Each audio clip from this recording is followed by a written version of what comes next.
Ramdam ng bawat tahanang Malabueño ang serbisyo at aruga ng lokal na pamahalaan sa tulong ng iba't ibang programa at serbisyong tumutugon sa mga natatanging pangangailangan.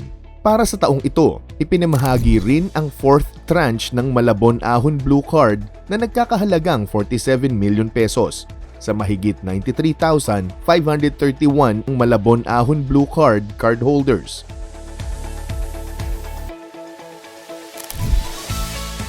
May cash aid din na inilaan para sa solo parents at dagdag na suporta para sa senior citizens, centenarians at mga nangangailangan ng pabahay.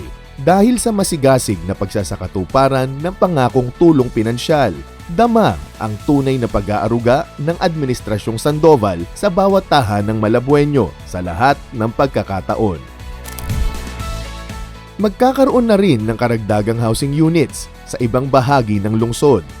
Kaabang-abang ang mid-rise housing project na may 200 housing units sa Guyabano Street, Barangay Potrero na mayroon na ring playground, open space at parking area. Sa kalapit na Barangay Tinajeros naman ay kasalukuyang tuloy-tuloy ang konstruksyon ng 88 housing units ng Libertad Housing Building 2 na mayroong wet and dry market, parking area at basketball court. Mabilis ang naging tugon ng lokal na pamahalaan at nagpamahagi ng mahigit 1,500 food packs, 900 hygiene kits at 5,000 hot meals sa mga kababayang nasalanta ng mga nagdaang bagyo. Agad na nakapwesto ang Key Mobile Genie Services para magsilbing mobile kitchen, shower at laundry area at para magbigay ng atensyong medikal sa mga nasa evacuation centers. Lumilibot din ang Key Mobile Genie Services sa mga barangay ng lungsod upang maghatid ng serbisyong lusog, ligtas, linis, ligo at laba. Katunayan, higit 5,000 Malabueño na ang nakagamit ng mga makabagong kagamitan at serbisyong ito hatid ng lokal na pamahalaan.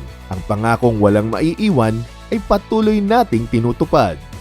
Top priority talaga ang kalusugan sa Malabon. Mas pinaganda, pinaayos at mas makabago na ang ospital ng Malabon dahil sa mga angkop na kagamitang medikal tulad ng x-ray machine, specialized lighting for operating rooms at mga makina para sa blood testing. Pinasinayaan na rin ang fully operational na San Lorenzo Ruiz General Hospital na may 200 bed capacity. Matatandaang ang ospital na ito ang tampok na palakihin at palawigin ang serbisyo sa House Bill No. 7362 na inihain ni Congressman Ricky Sandoval sa 17th Congress. Sa bisa ng Republic Act No. 11289 na isinabatas noong Abril 2019 ay mayroon ng dagdag na Level 2 General Hospital sa Malabon. Kasama rin sa ating tagumpay ang serbisyong natanggap ng mahigit 1,000 Malabueñong tumanggap ng libreng medical, diagnostic at government services dahil sa Lab for All, bunga ng ating patuloy na pakikipag-ugnayan sa tanggapan ng First Lady Liza Araneta Marcos.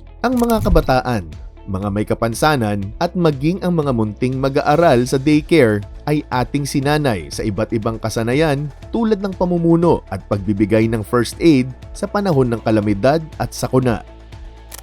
Sa larangan naman ng edukasyon, ang lokal na pamahalaan ng Malabon ay ginawaran ng Department of Education Regional Partners Appreciation Award ng Certificate of Recognition para sa maigting nitong suporta sa mga programang nagpapataas ng kalidad ng edukasyon sa ating lungsod.